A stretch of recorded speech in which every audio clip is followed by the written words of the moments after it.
Muy buenos días, bienvenidos a la nueva sesión de preguntas y respuestas en vivo del Diplomado Internacional de Gerencia de Empresas. Buenos días. ¿Qué tal, Javier? ¿Estaban conversando de algo? En realidad estábamos, como dicen los gringos, shooting the breeze, comentando algunas cosas y Daniel nos estaba empezando a echar un cuento acerca de su experiencia cuando trabajó con los japoneses que iban a instalar el centro de ensamble para Sony y electrodomésticos electrónicos en el sur de Argentina. Y dice que los japoneses sí hablan o en ese momento pues, usaban el concepto de buffer. Entonces estábamos entrando en esa parte del cuento, claro. Pero mejor dejamos que Daniel lo empiece a contar desde el principio. Ajá. Sí, ¿Ya? Cuando se estaba armando la logística, cuando se estaba armando la logística y había que ver cómo se abastecía en Tierra del Fuego en realidad eran tercerizadas, ¿no? Se mandaba todos los componentes, lo que tenía Sony era el control de calidad y la mano de obra la ponía otra empresa. Pero sí todo el abastecimiento lo tenía que manejar la empresa japonesa. Y la anécdota del buffer en realidad es un poquito más que el buffer, sino el concepto del flujo. Cuando yo fui le dije, bueno, entonces vamos a traer un barco por mes. Me dice, no, ¿cómo por mes? Un barco por semana. Y yo con mi mentalidad del costo le dije, no, y el costo del flete, me dice, no hagas esa cuenta que está mal. Me dice, nunca pierdas ventas. Me dice, si vos me fallás en un barco, me parás la planta un mes, me dejás un mes sin facturar. Yo lo que necesito es que siempre el inventario esté en el agua. Me dice, no quiero tener 6 meses de inventario en el almacén y cuando me falla un barco me quedo sin producto. Entonces me dice, tenés que mandar las cosas frecuentemente porque igualmente vamos a tener un buffer, y por eso usó la palabra buffer. Me dice, vamos a tener 2 semanas de buffer y vas a entregar cada semana un barco. Y le digo, bueno, pero barco hasta un barco por semana a Tierra del Fuego no había. Y le digo, sí, ahí a Buenos Aires. Me dice, no importa, mandalo después mandarlo por camión. No ahorres en fletes nunca. Y esa es una de las experiencias que me decían, ni ahorrar nunca perder ventas, ni ahorrar en control de calidad, porque según él, la cuenta que yo hacía estaba mal. Ahora ya sabes que sí. Y sí, ahora yo no me la entendía bien. Y él lo hacía más, ellos me decían que lo hacían más intuitivamente, porque decían que no podían tener mucho inventario en Japón porque no tenían espacio, porque eran solamente el 20% del territorio es habitable, y que después de la guerra tampoco tenían dinero. Entonces lo que tenían que hacer es que las cosas se movieran bien rápido. Claro. No tenían espacio ni dinero, entonces no podían gastar en inventario ni tenerlo ahí parado. Y ese flujo. Exactamente. Fíjate que tuvimos la conversación que estamos preparando por si se hace una presentación para hoy con Daniel Ortiz ayer, y llegamos a la conclusión de que no iba a hacer la presentación que él tenía preparada porque involucraba gráficos estadísticos y demás para ir explicando por qué razón él sostenía lo que sostenía, y la hipótesis que tenía era que llegar a un 100% de disponibilidad o a nivel de servicio, como llamamos fill rate o disponibilidad de producto. Aquí está Daniel que llegó, bienvenido. Gracias. La hipótesis era que llegar a ese 100%, ese último tramo entre 95 y 100, era demasiado caro de alguna manera. Y después de que le dimos ahí unas cuantas vueltas a todo el análisis estadístico y todo, ¿a qué conclusión llegamos, Daniel? Yo estaba esperando que llegaras para que tú nos dijeras. ¿A qué conclusión llegamos? Sí. Por favor. Claro. Bien, me ubico inicialmente. Bueno, tenía esa hipótesis inicial porque había hecho unos ejercicios con cierta data que me llevaba a esa conclusión. Cuando lo complementé y me di cuenta de algunos errores que tenía ahí de entrada, son entonces supuestos. Más bien llegué a la conclusión contraria de la hipótesis que había planteado inicialmente. O sea que cuando se logra el máximo, satisfacer la demanda máxima posible, el nivel de servicio es 100% y el ROI es alto. Solamente que observamos algo interesante, es que si se le va la mano a la gerencia de compras y logra tener un inventario mayor que ese necesario para satisfacer el 100% de la demanda, entonces se mantiene en un 100% de nivel de servicio, pero el ROI empieza a bajar, porque cada unidad adicional que tenga inventario contribuye a un costo, aumenta la inversión, pero no aumenta el ingreso. Ya, pero Entonces, el punto está en asegurarse de que estás ahí, pues, en ese nivel. Acuérdate mi observación cuando dijiste eso. Estamos hablando de inventario por cada SKU, ¿cierto? O sea, uno tiene, Por cada SKU, digamos, 3.000 SKUs que tiene que mantener y por cada uno de ellos tiene que mantener un inventario.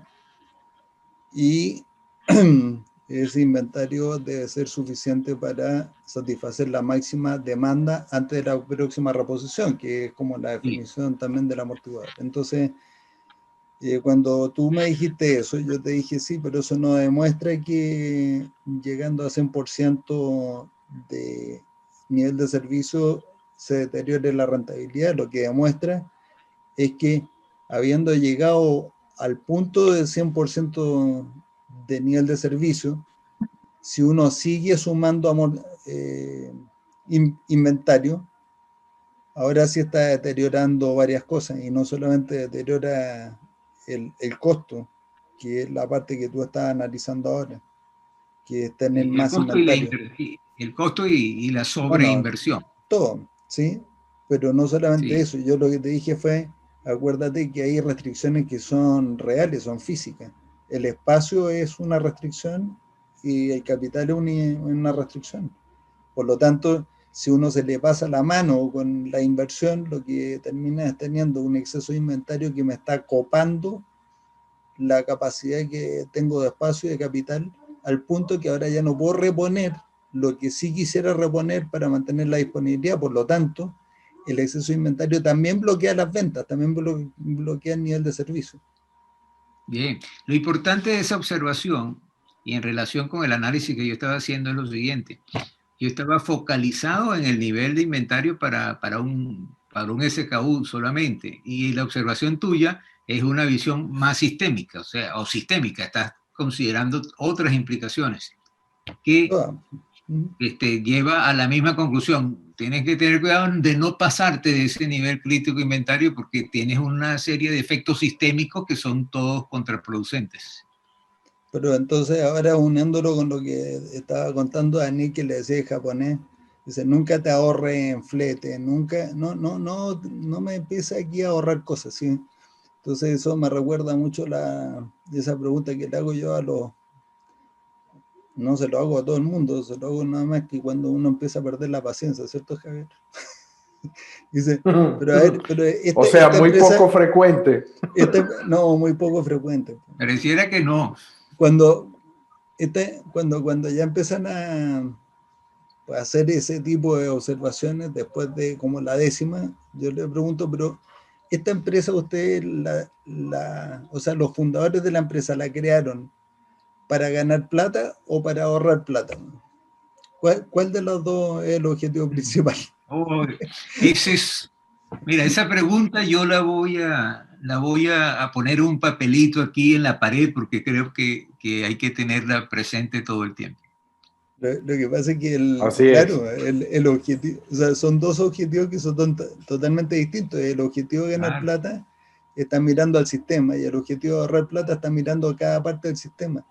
Y ya sabemos que normalmente el segundo objetivo nos lanza contra un conflicto sistémico.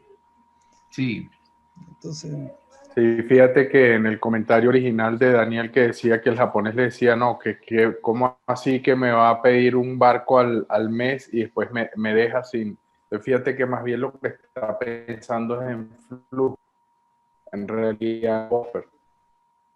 Porque lo que él sabe que una frecuencia mucho más alta tiene una menor probabilidad de que si ocurre un evento de viabilidad, él todavía tenga, entre comillas, protección simplemente por la velocidad de movimiento del inventario. O sea, el tiempo entre un embarque y otro, al ser menor, el pues, también se reduce. O sea, al final Que los obviamente errores... es un elemento de buffer, pero los errores que no se entendido como cometen, tal. los errores que se cometen están afectando más bien marginalmente en las colas, o sea, en los extremos de la distribución de probabilidades, más que en el lote completo, si es que uno tiene una frecuencia mucho menor. O sea, si compra una vez al mes, en vez de comprar una vez a la semana, al tener el suministro más continuo, uno tiene una corrección de errores más frecuente. Más frecuente, exactamente. Así es. Pues ayer también conversamos de qué pasa en el caso de que un tiempo de suministro sea muy largo. Te dicen que demora 90 días el suministro. Bueno, es que si demora 90 días el suministro, para mí lo más probable es que para el competidor también. ¿Cómo los competidores van a tener un suministro mucho más corto que yo y yo no me he dado cuenta? O sea, correcto. Si el otro tiene un suministro más corto y le va bien, o sea, use el sistema que usamos en Chile, se llama Copiapó. O sea, copia. Exacto. ¿Cierto? O sea, de lo que se quejan todos los autores, el plagio. Lógico, hay que copiar todas las buenas prácticas de otra gente que le funciona. Esa cosa es absolutamente, obvio. absolutamente. Pero si ya sabemos, son 90 días y no hay más. Entonces, ¿cuál es la alternativa? La alternativa es tener un competidor que tiene una fábrica de suministro local. O sea, entonces igual tiene que mantener inventario de materia prima, eso no se lo quita a nadie. No se salva, sí. Pero entonces ayer la reflexión con Daniel era que yo le decía, bueno, efectivamente el importador va a tener que mantener un inventario mucho, mucho más grande que el fabricante. Pero eso es inventario en términos de producto terminado. Pero en el idioma de teoría de restricción de inventario es toda la inversión que uno tiene para convertir en throughput. Y el fabricante tiene todo ese inventario, en vez de producto terminado, lo tiene en maquinaria, en bodega, en una serie de instalaciones que le dan más flexibilidad, claro, pero la inversión está metida ahí. O sea que, ¿cuál es mi preferencia? Yo prefiero ser fabricante que importador, por varios motivos. Pero... Después tengo otra anécdota, pero al revés. A lo que yo me refiero en este caso es que para cambiar esa forma de pensar, tenemos que cambiar todos los indicadores de la empresa. Porque después otra empresa que también fabricaba en el sur, el jefe de planificación y compras agarró y llenó un barco de contenedores de producto terminado y lo mandó a Buenos Aires. En lugar de mandarlo por camión por semana, llenó un barco, 300 contenedores. Claro, cuando llegó fue un desastre porque no había lugar donde poner los contenedores, tuvieron que quedarse en la aduana, le cobraban $30 por cada día que tenía que estar ahí, bueno, un desastre. Entonces fui y le dije, ¿pero viste el desastre que hiciste? Y me dice, a mí no me miren, yo ya bajé el costo del flete un 8%, que se arregle logística. Y el cuello de botella, transporte, almacenamiento. Generó un cuello de botella, no había lugar, impacto. Empezaron a alquilar almacenes por todos lados para poder tener tanto producto terminado.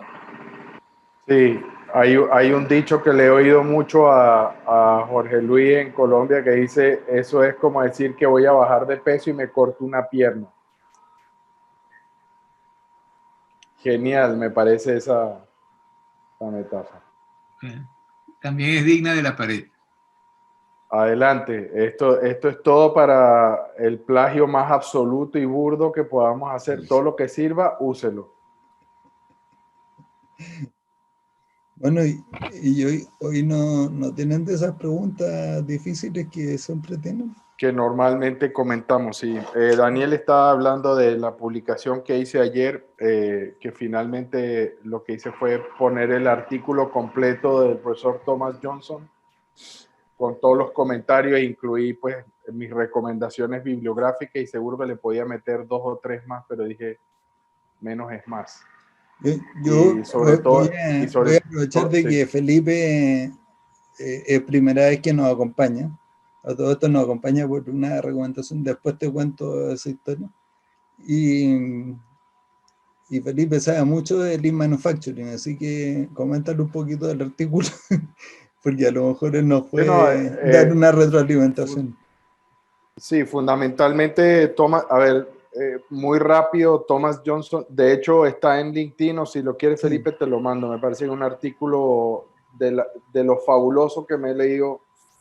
El profesor Johnson, primero tengo que hacerle gala a su contexto. El primer salto a la fama de Thomas Johnson fue cuando escribió un libro con Robert Kaplan que se llama Contabilidad de Costos, Relevancia Perdida, donde prácticamente decretan la muerte de la contabilidad de costos y proponen como solución el costeo basado en actividades.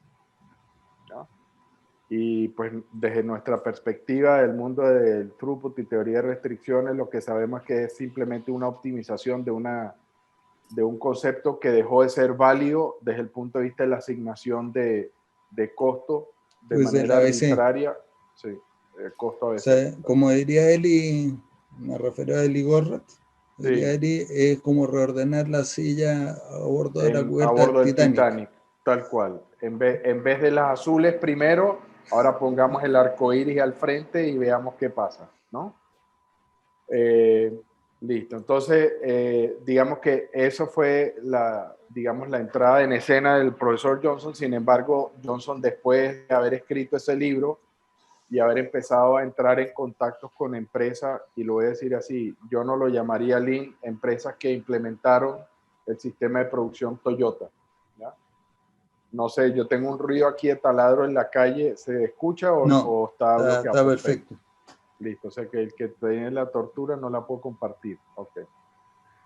Entonces, la implementación de lo, menos mal no, José, la implementación de los conceptos que provienen del sistema de manufactura Toyota desarrollado por Ono y por Toyota, pues entonces le empieza a mostrar una cosa que Eli comenta y hemos escrito y conversado al respecto cuando Eli conoce a Ono, están conversando y entonces una de las cosas que nota Johnson es que en las plantas de empresas japonesas no hay nadie de contabilidad ni de finanzas en la planta ni en la estructura.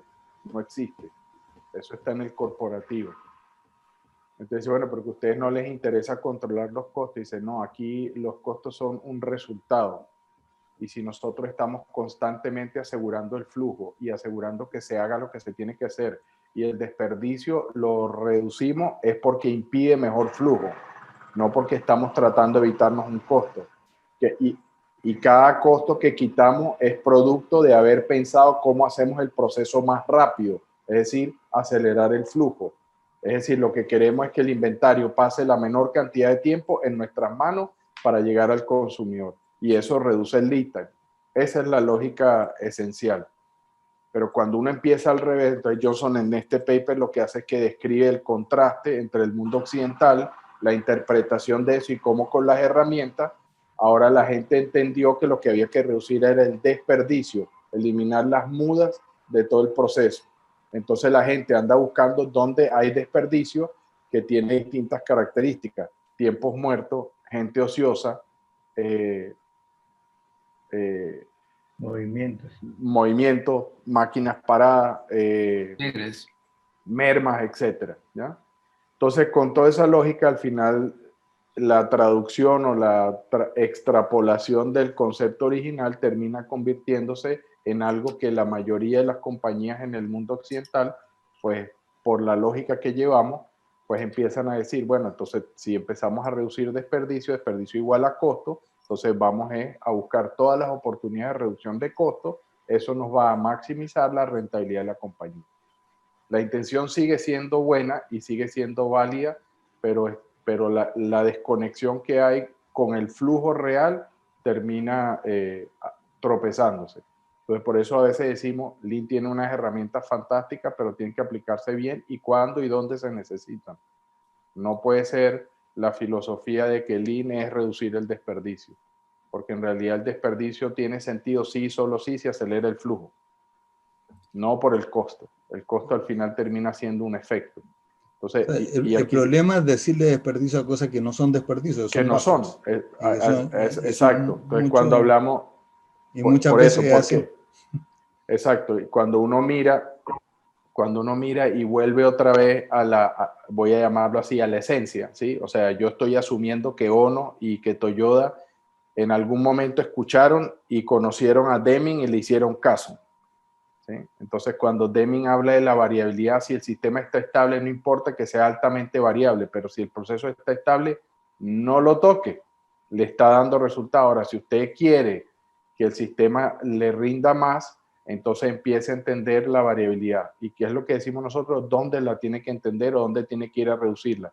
Redúzcala en la restricción, si estamos hablando de un sistema productivo, o de los recursos que alimentan la producción, si eso le conviene para recibir más confiabilidad de la restricción, reducir el lead time y aumentar el throughput. Si el throughput no va a aumentar, no se meta, ¿sí? A menos que la reducción del costo, digamos, de operar esos y no castigue el throughput ni la inversión, ok, pues puede ser una salida tal vez menos buena, porque está enfocada nuevamente en optimizar lo que uno ya tiene, pero la mejor optimización siempre se consigue cuando uno empieza a pensar cómo hacemos para elevar el throughput y subordinar al resto. Entonces, bueno, esa es como la lógica que está ahí, discute el profesor Johnson, pues yo hago mis propios comentarios de que siempre es correcto en muchos casos. Sin embargo, ese entendimiento de que el sistema requiere amortiguador, de redundancia, de protección cuando la variabilidad está presente, y si la variabilidad no está controlada o es muy alta, pues el buffer tiene que ser mucho más grande, ¿ya? Y los buffers se reducen en la medida que yo pues vaya mejorando la confiabilidad del proceso, entre otras cosas. Y después hay otros elementos más que Johnson utiliza mucha comparación con los sistemas naturales, entonces cómo se adaptan y todo esto. Entonces ahí está súper interesante. Al final lo que quiere decir el dilema de Lean es que él dice, en lugar de estar colocando objetivos numéricos basados en las metas y los números que queremos lograr en costo, en rendimiento, en objetivos, etcétera, lo que hay que hacer es más bien cómo vamos a utilizar los recursos para hacerlo cada vez mejor. Entonces es un tema de gestión de procesos, gestión de recursos, de personas, y los números son el resultado, en lugar de poner metas y obligar a la gente con indicadores a seguirlos y a cumplir. La segunda parte de esa frase, ¿cómo vamos a hacer para utilizar nuestros recursos para hacerlo mejor? Una aclaración genérica. La pregunta es, sí, ¿hacerlo mejor en qué o en cómo? Y o sea, lo que he estado diciendo ya por años es que aquí lo que importa es mirar qué es lo que produce el sistema como un todo, y lo que produce el sistema como un todo es un resultado emergente de las interacciones entre las partes. Sí. Entonces, es en ese aspecto que hay que lograr que lo haga mejor el sistema, en la interacción entre las partes. Sí, lo dejé como obvio entre mi comentario, asumiendo que estamos hablando de lo mismo, y la otra cosa que para mí es importante, o sea, igual lo decía Demi y todo el mundo lo dice, uno tiene que partir del cliente, y pues en el lenguaje de Eli siempre estamos hablando de que tenemos que partir de la meta de la empresa a través de cuál es la necesidad significativa que vamos a satisfacer en el mercado mejor que nadie. O sea, partimos de ahí para subordinar el resto del sistema. Esa es la mejor forma de decidir cómo vamos a utilizar nuestros recursos, porque ahí se apalanca la generación del throughput actual y futuro, ¿ya? Entonces, ¿Cómo explica uno que haya todavía empresas, pues los casos que estamos conversando de éxito, o sea, los que hemos conversado? Hoy día no hemos mostrado ninguno todavía, pero sí, podemos mostrar casos de éxito, de implementación de esta idea. ¿Cómo se explica que haya gerentes que o están mal informados o a lo mejor creen que es todo un invento el caso presentado, cuando a uno le dicen, no, es que aquí el óptimo de rentabilidad se logra con 93 o 94% de fee rate?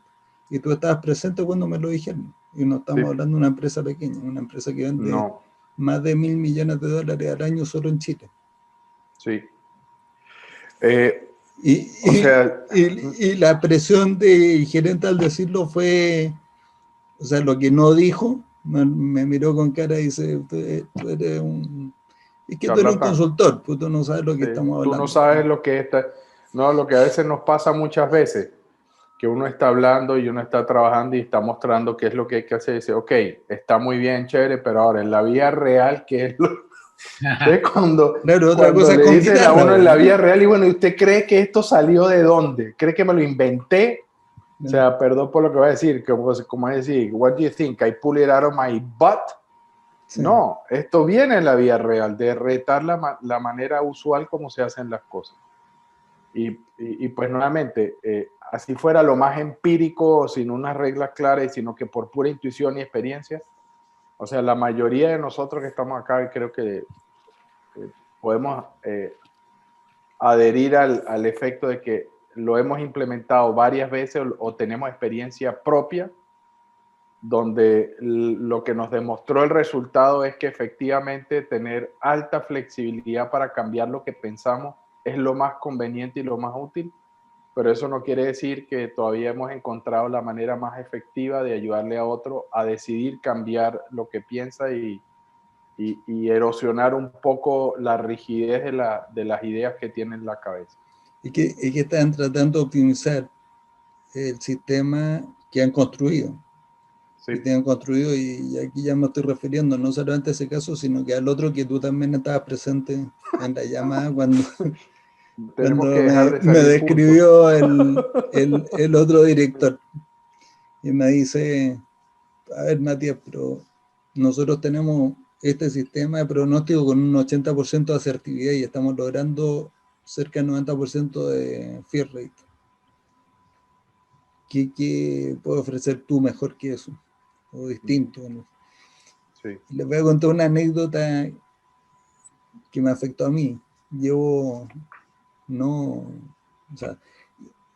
Programé unas aplicaciones y llevo no un mes ni 2 meses, llevo un año completo, casi. Sí, no, ya más de un año, preguntándome cómo optimizar uno de los procesos, que es la subida de los datos al sistema. Ajá. O sea, si yo le meto 100.000 registros, se demora como una hora. Y si más encima, esto es una cosa muy técnica, en las bases de datos, la operación de crear un registro es 300 veces más rápido, este es el caso particular mío, 300 veces más rápido que actualizarlo. Okay. Por lo tanto, si uno quiere actualizar un registro, es mejor borrar el anterior y crear uno nuevo con los nuevos datos. ¿Sí? Pero yo sabía todo eso y estaba pensando, ¿y cómo optimizo esto? Oye, yo le buscaba, pero por todos lados. Y fíjate dónde ayer encontré la solución. La fórmula. Sí, ayer encontré la solución, pero miren lo gracioso que esto. Hacía toda clase de experimentos con la operación de creación y de actualización con distintos métodos. Bueno, me metí a investigar unas cosas, pero realmente sofisticadas. Sí. De repente se me ocurrió ya hacer experimentos de cuánto demora el proceso quitándole operaciones.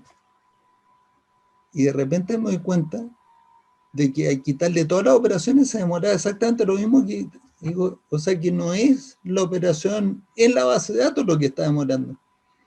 Era el loop, era la operación de búsqueda de los datos. O sea, me sentí igualito que cuando estoy tratando de optimizar el pronóstico, ¿no? Entonces, cuando uno se da cuenta de que hay una manera distinta de operar sin pronóstico, cambia totalmente todo. Entonces dije, Sí. ¿cómo puedo hacer la búsqueda de un registro, de un código, entre 300.000 sin hacer la búsqueda? Una pregunta al estilo Schuller. Al estilo Schuller, sí. Y la solución está archi-inventada hace muchos años, pero a mí no se me había ocurrido implementarla, pero tampoco la encontré en el programa. O sea, estoy usando Python. En Python no existe esta estructura de datos. Entonces la tuve que hacer yo. Y se llama indexación. Entonces lo que uno hace es, en vez de estar buscando todas las veces, pues, uno tiene que multiplicar por tantos registros, está alimentando nuevo, La hacer operación, exacto. todas las búsquedas todas las veces. Sí. Entonces, en vez de hacer eso, hace una sola vez, recorre todos los registros y le pone un índice.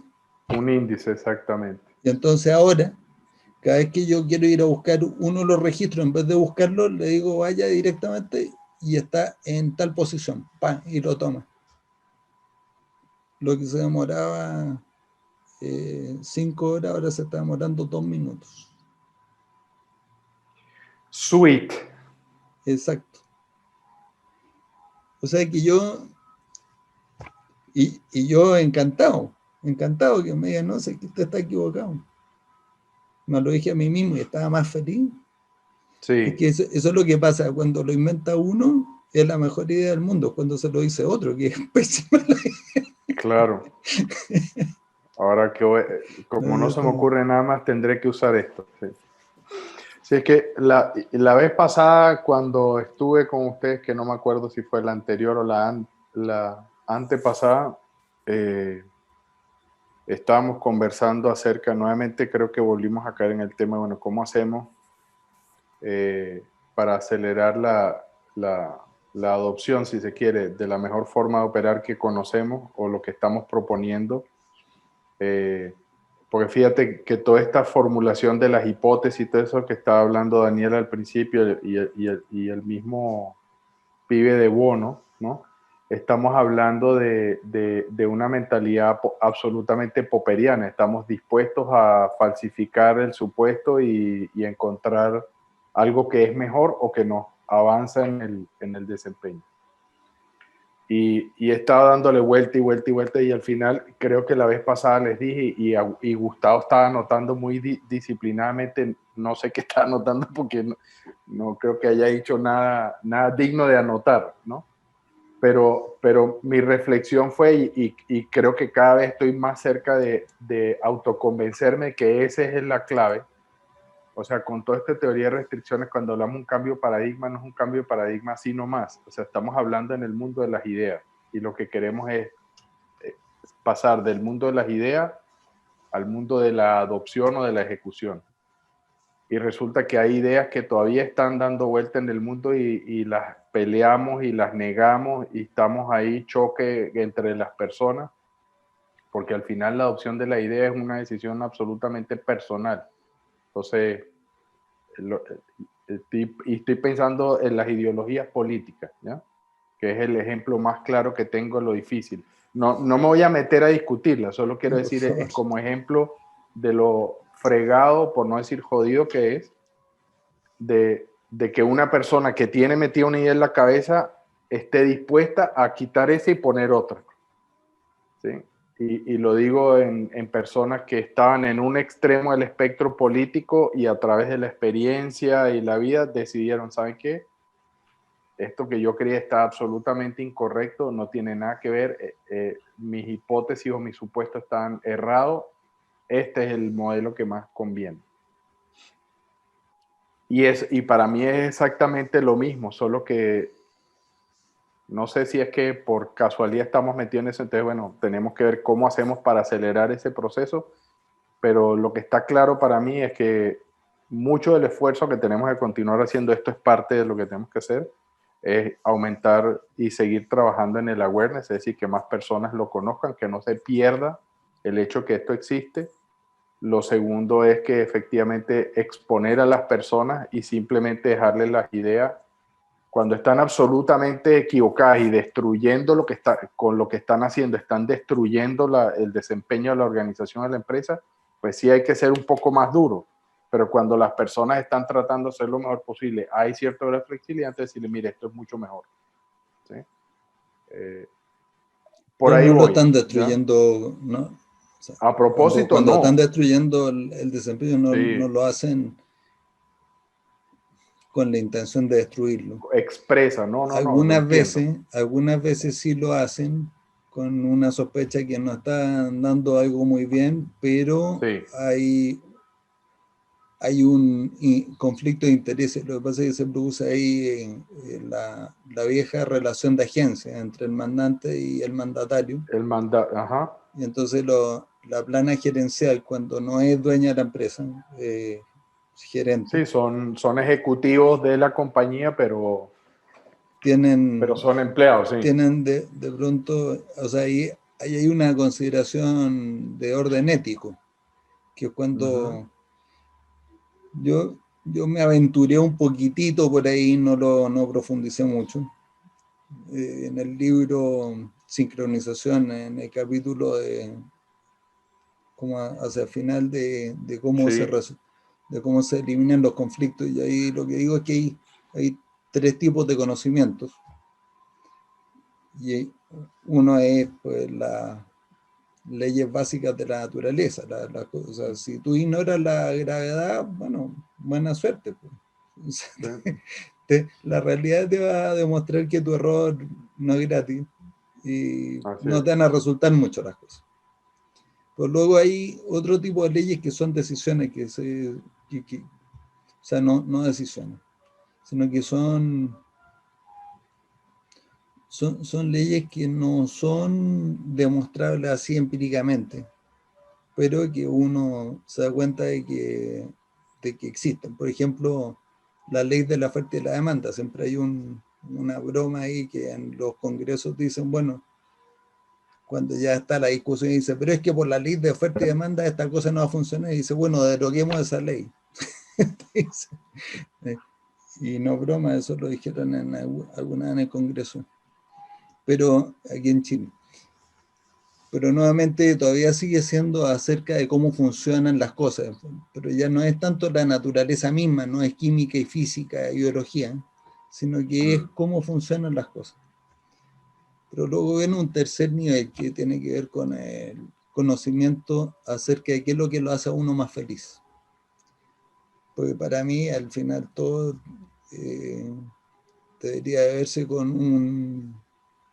un lente, voy a decir una palabrita un poco técnica, teleológico, que es mirando al fin último bueno, en este caso del ser humano. Sí.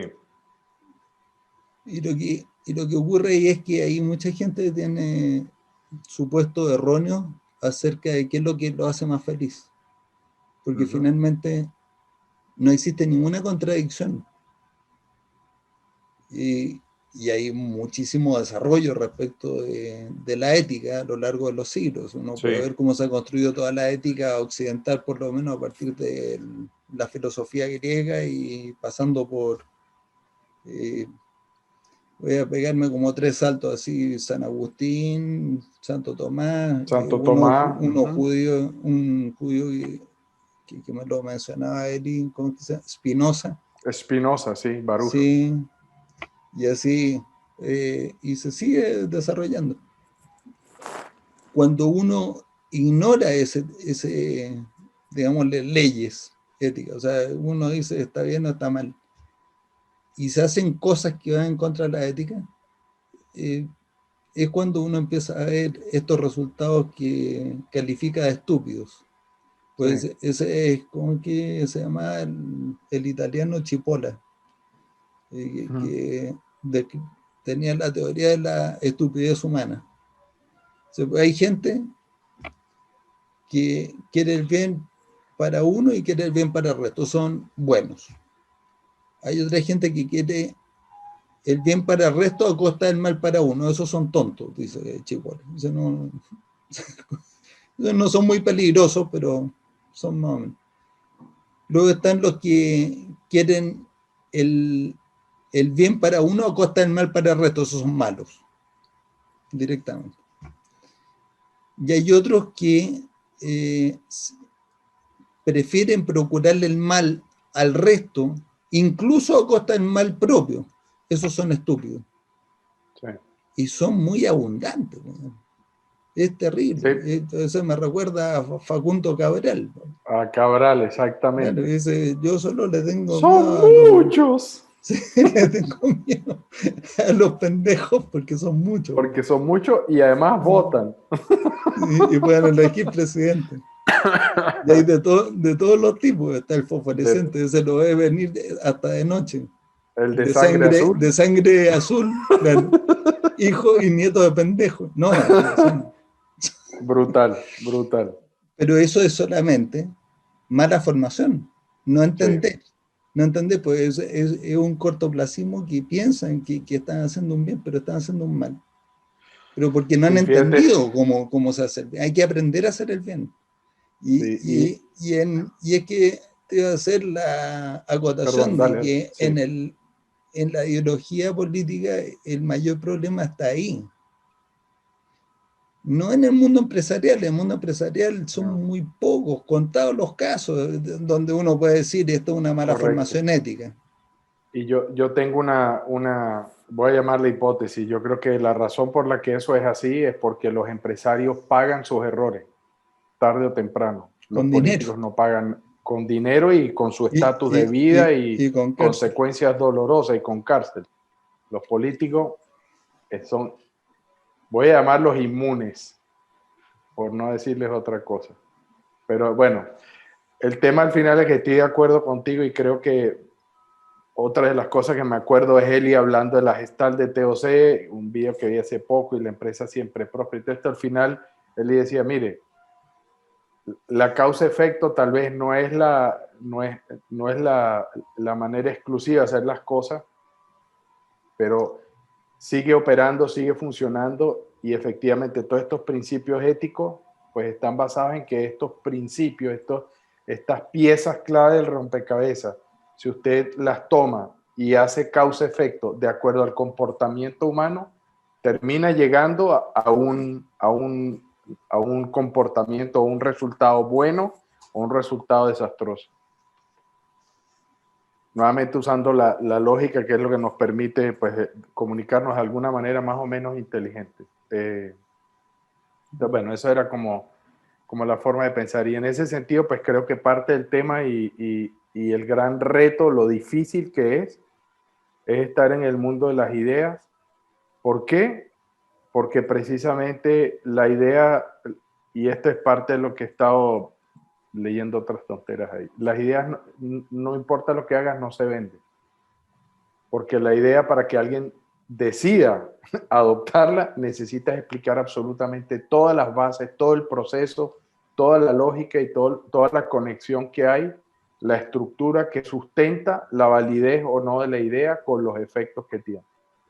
Cuando estás hablando de un producto, entre comillas, porque ese es el espectro, estamos en la idea que no importa lo que hagas, no la vas a vender, y un producto, porque estamos tratando de vender para que la gente compre algo.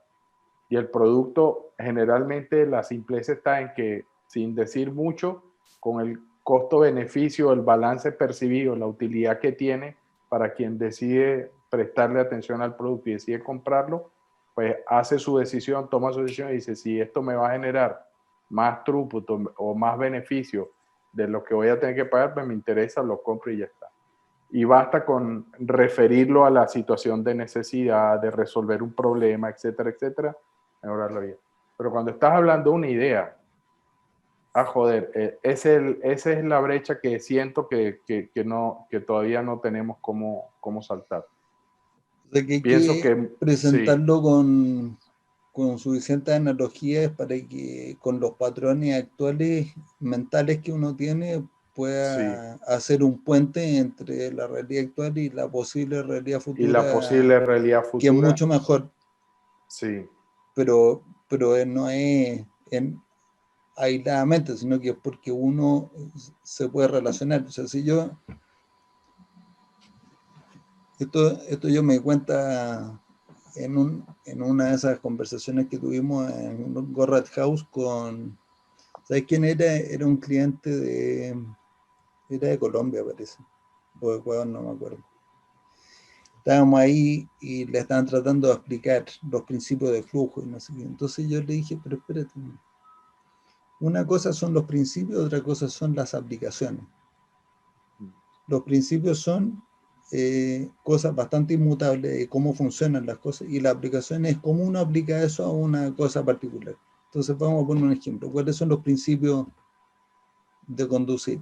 Y entonces empecé con la típica explicación y dice, no, pues uno aprieta el acelerador y mueve eso no funciona así en todos los vehículos. Por ejemplo, en un globo aerostático no hay ni acelerador ni volante. Exacto. Y hay que conducirlo. ¿Cuáles son los principios de conducir? Los principios de conducir son controlar la dirección y controlar la velocidad. Esos son los dos principios. ¿Cómo tú aplicas esos dos principios? Depende del vehículo. Exacto. Y el tipo, yo le vi, o sea, sentí el clic en la cabeza. La luz, Hizo ¡pum! clic en la cabeza. Sí. Dijo, pero muchísimas gracias, ahora voy entendiendo. Entonces ella pudo relacionar, pero rápidamente. Pero, ¿cómo llegué yo a eso? Haciéndole una metáfora. Él ya tiene un patrón mental respecto de lo que es conducir. A pesar de que todavía no tiene claridad respecto de cuál es la diferencia entre principio y aplicación y todo, pero cuando uno se lo explica con el patrón que ya tiene, lo entendió así. O sea que, ya, me acordé de otra cosa más. Sí, yo también estoy... Perdón, muchachos, que estamos en una de filosofía, ¿sí? Claro, por eso, pero haciendo un poquito, llevándolo al tema del ahorro, ¿no? Sí. Del ahorro, ¿ya? Yo creo que donde entras... O sea, nos están mandando a callar, ahorro de tiempo. No, el ahorro sí, Gabriel, sí. Y todo el mundo... a ver, yo creo que por eso hablaba de los indicadores que son fundamentales, pero es algo como cultural.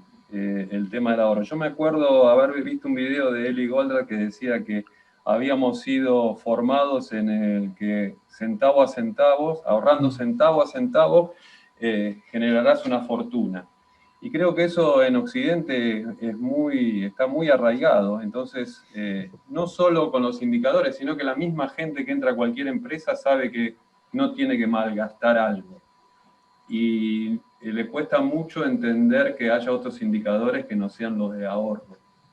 Y por ahí pasa desde la gerencia o la dirección más alta hasta el último operario, están tratando desde su cultura de ver cómo hacen para ahorrar algo más.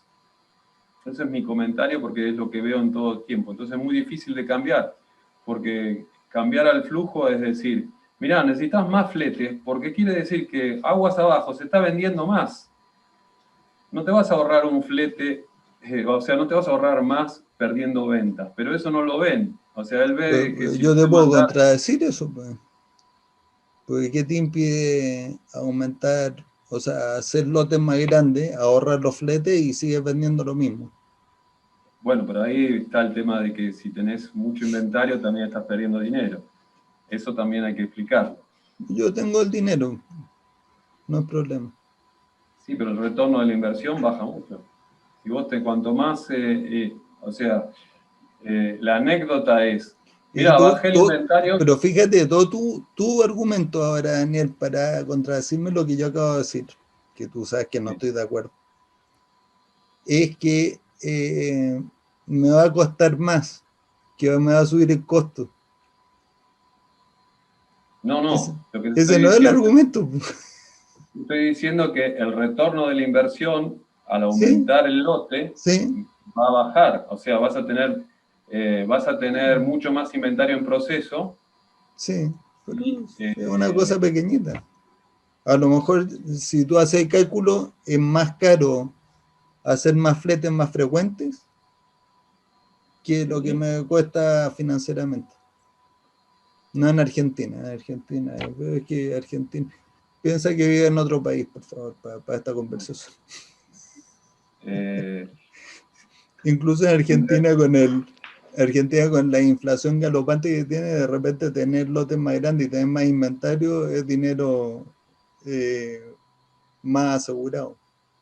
Sí, Pues, Felipe quería comentar algo, le estoy diciendo que interrumpa nomás, que se meta. Sí, por favor, es cosa de abrir el micrófono y no decir, se con callar permiso, al resto. caballero, aquí vengo yo. Es primera vez que entra, entonces no, claro. No, esto no tiene... Adelante, los principios Felipe. son participación abierta. No, con respecto a los inventarios, muchas veces la gente dice, bueno, muy bien, voy a aplicar esto y me voy a bajar el 30% de inventario. Y te dice, bueno, por única vez. No es por única vez, es que ahora, aunque vendas lo mismo, con un 30% menos de inventario, la rentabilidad de la empresa aumentó. A eso me refería, Matías, cuando te decía. Pero es mucho más que eso. Hay que mirar el tema, más bien, cuál es la influencia que tiene el exceso de inventario en el flujo. Sí, obvio. Ese es para mí el principal impacto. Pero Felipe, iba a decir algo, ya abriste el micrófono. No se te escucha. No se te escucha.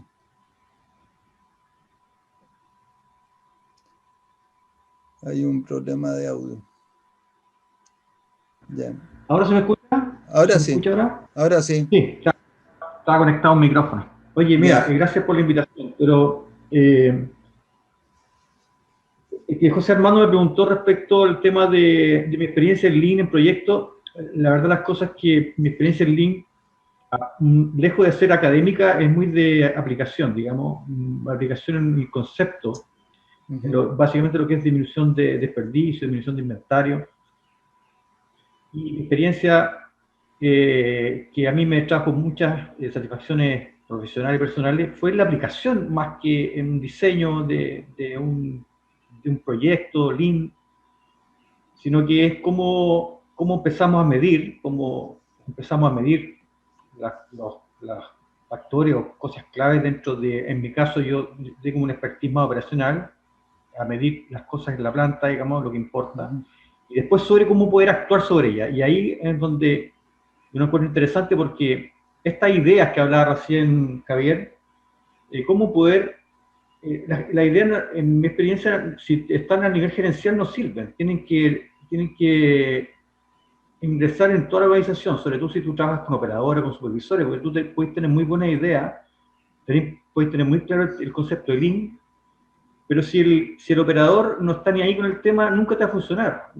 Él tiene que cambiar su manera de trabajar para poder obtener resultados que uno anda persiguiendo. Entonces, mi experiencia fue cómo empezamos a trabajar y cómo aplicamos todo lo que es, nosotros le llamamos excelencia operacional, en vez de poner el Lean, cómo aplicamos estos conceptos, estas prácticas de excelencia operacional de un paradigma que venía muchos años, y cómo empezamos a aplicarlo de nuevo, a meter esta idea, y cómo se empezó a tener buenos resultados y fuimos exitosos. Entonces, yo tengo un montón de experiencia, ejemplos que en algún minuto a lo mejor podemos compartir, pero del tema de la idea, digo yo, si nosotros queremos ser, según mi experiencia, queremos ser exitosos, ya sea en aplicar la teoría de restricciones o lo que es excelencia operacional o Lean Manufacturing, a nivel gerencial ni a nivel de jefatura no sirve. O sea, el operador que está usando una máquina que tú le estás pidiendo que en realidad que aumente su flujo, que disminuya su desperdicio, que los tiempos muertos sean los mínimos, que los setups sean más bajos, etcétera, etcétera, la persona tiene que estar convencida de eso. Porque mientras tú estás mirándolo, a lo mejor va a ser súper eficiente, te das la media vuelta y el gallo va igual va a ir, no sé, pues, se va a tomar, no sé, de invento, 20 minutos para ir al baño, o el tiempo muerto va a aumentar. Entonces, ¿y cómo se va regulando eso? Trabajando con ellos y midiendo, porque como ustedes saben, más que yo, lo que no se mide no se puede mejorar, y hay que medir lo que realmente importa, porque uno realmente se pone a medir puras cuestiones que al final uno nunca más ve los datos. Eso con respecto a Lean, a lo mejor no sé, a lo mejor no es lo que me están preguntando, pero les comento cuál era mi experiencia. Y el segundo aspecto, con respecto al tema de la idea, me tocó a mí personalmente vivir un cambio de paradigma cuando leí La Meta, y también fue muy intuitivo. ¿Cuándo fue eso? El año 99, por ahí, 2000, puede ser, ¿no? Contemporáneo con Javier y conmigo.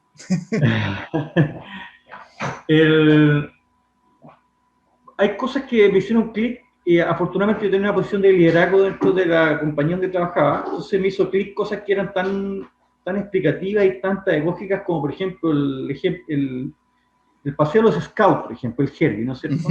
Sí. Y tú lo miras ahora y es tan obvio,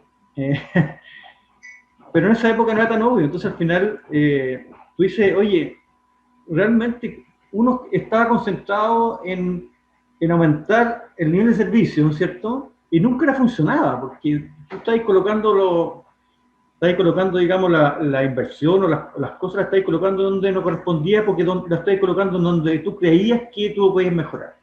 Y ahí también aplicaba el tema de los robots. Esa pregunta que le hace, oye, y con esto estoy aumentando la productividad, entonces le dice, pero entonces está haciendo más rentable. Entonces queda como, y esa pregunta tú te la hacías y realmente no. Entonces tú empezáis, con esta posición de liderazgo, empezáis a cambiar algunas cosas y a identificar dónde están tus problemas en la planta. Este tema de automatizar, en Chile uno podría pensar que está lejos, pero hay mucha gente todavía que piensa que sus problemas se solucionan con automatización antes de poder mejorar sus propios procesos, con estas ideas, que vuelvo a lo de Javier, que es muy interesante. El tema de cómo poder convencer a las personas a que cambien su paradigma, porque tú das la orden, es muy fácil, pero insisto, tú das la orden, o tú te vas de la compañía, o te vas a otro puesto, te vas a otra compañía, y a poco andar esa idea, si tú eras un voluntarismo de uno, desaparecen y las personas vuelven a la práctica antigua. Exacto. El desafío es cómo convences no solamente a tus subordinados, sino que también cómo convences a los que tú reportas, digamos. ¿Cómo vendes la idea? La manera de vender la idea siempre, ¿no es cierto?, es mostrar resultados, ¿no es cierto? Ese tema, Felipe, es un fantasma que ronda todas nuestras conversaciones. Pueden mirar cómo es más o menos, es un jueves por medio, por lo menos, que cae. Sí, no. Mira, yo hoy partí diciendo por qué razón hay alguien que sigue pensando que el 93% es el óptimo y que no sé. Bueno, es un tema. Mira, yo tengo, mi opinión se resume en el mundo académico sigue produciendo, porque sigue produciendo. Todos los años egresan de la universidad y de los institutos donde se enseñan cosas de operaciones, produciendo gente con la mentalidad del mundo del costo, pues, mirándolo, o sea, con la terminología de Eli Goldrock. Matías, mira, para cerrar el tema, mira, cuando yo, hace unos años atrás, yo hacía clase aquí en la Santa María, en la Feria de Santa María, hacía clases cuando estaba acá en Viña, era gerente de operaciones, y hacía clase a los alumnos de último año de ingeniería química en la universidad. Yeah. Y yo les obligaba a leer el libro La Meta, y clase a clase yo les tomaba quiz, y los obligaba a leer y por supuesto clase a clase discutíamos los capítulos que después del quiz lo rendían. Entonces, siento que de alguna manera contribuíamos con un granito de arena a cambiar con esta mentalidad de costos que realmente obliga a muchas veces a actuar como cuerpo estanco. Como decía Daniel, oye, cargué un buque lleno de contenedores, bajé el costo de flete, excelente, pero todos los otros costos asociados que se arregle el otro compadre, digamos. Entonces, al final, este tema de ver desde el punto de vista sistémico, digamos, todo el aparato es lo que cambia un poco. Y no lo aburro más con el tema, sino que era un poco para contestar. Todo lo contrario, mira, vamos a ir cerrando porque ya... Sí, nada de aburrido, Felipe, encantado que estés acá, espero no aburrirte para que vuelvas. Todo lo contrario, pues, Felipe, con lo que nos contó, a mí me abrió por lo menos 3 temas de conversación, pues yo creo que los vamos a tener que tener primero en privado. ¿Hay algún comentario para que cerremos la sesión de hoy de alguien? Sí, tengo algo en relación a Lean. Quería compartir si tengo unos minutos para eso todavía. No minutos, son segundos, Daniel. Ah, bien. Entonces, si en otra ocasión tocamos el tema de Lean, me gustaría tener unos 5 minutos para eso. ¿Parece? Fantástico. Sí, claro. De acuerdo. No, bueno, sí, a eso me refería yo cuando dijo Felipe una serie de cosas. Yo dije, esto da como para 3 jueves. Sí, ciertamente. Bueno, fantástico. Hoy día estuvo muy filosófica la conversación. ¿Perdón? Que hoy estuvo muy filosófica, estuvo menos concreta que otras veces, pero me parece que es importante entender cuál es la raíz de cierta idea y de ciertas cosas, porque así uno va también entendiendo cómo uno reacciona. Esto es como de la enseñanza de Stephen Covey, ¿cierto? Que a uno le dicen, uno no tiene mucho control sobre las cosas que le van a ir pasando en el día a día. Sobre lo que sí tiene control es cómo reacciona uno a las cosas que van pasando. Entonces, de ahí aprendizaje. A mí me cuesta porque llevo 20 años tratando de aprender cómo hacer cosas. Me cuesta. Pero bueno, todos los días uno avanza un poco. Y fantástico. ¿Algo que quieras decir, Javier, y cerramos? En realidad solamente darle las gracias por la paciencia de oírme la cantaleta filosófica y las cosas que ando pensando. Al final creo que se trata de lo mismo, tener claro cuál es el objetivo que queremos perseguir personalmente. Este grupo tiene un objetivo en común, una ambición de impactar el alrededor donde nos movemos, y eso creo que es parte de lo que me contenta que hayamos arrancado esta iniciativa hace un rato, y tenemos que ver cómo hacemos para sacar ramificaciones y redes neurales que nos permitan continuar avanzando en el mundo de las ideas. Tenemos que seguir manteniendo las ideas, las contribuciones de los grandes, Eli, Deming, Ono, toda esa gente levantada. Casi perdón porque son muchos minutos, pero no, casi me desmayo preguntando a la gente joven que si han escuchado hablar de Deming, y les ves una cara en blanco, como que si les estuviera hablando, no sé, de extraterrestre, o sea, cero, como dicen, ni ahí, ¿no? Con esos grandes de la historia industrial, o sea, y creo que, pues, no es que me voy a achacar toda la responsabilidad, pero creo que tenemos un rol importante que jugar y contribuir. Eso era. Perfecto. Bueno, entonces, muchas gracias a todos por su participación, y será hasta el próximo jueves. Bueno, muchas gracias a todos. Próximo jueves, gracias. 24, ¿no? O sea que feliz Navidad. Qué bien. No, el próximo jueves 20, tienes razón, es 24. Bueno, yo voy a abrir la sesión el día 24. Pues sí. Hablar puras babosadas, no importa. Yo no tengo problema. Yo tampoco, feliz. Es probable que el jueves que viene... Se vale con una copa en la mano. Ah, ¿una nada más? ¿Y por qué empieza a poner de son las 10 de la mañana. Está mal visto. En alguna parte van a ser las 12 de la noche. En alguna parte van a ser las 12 de la noche. No me limite. Adiós. Bueno, gracias. Chao, muchachos. Felipe, encantado. Bienvenido.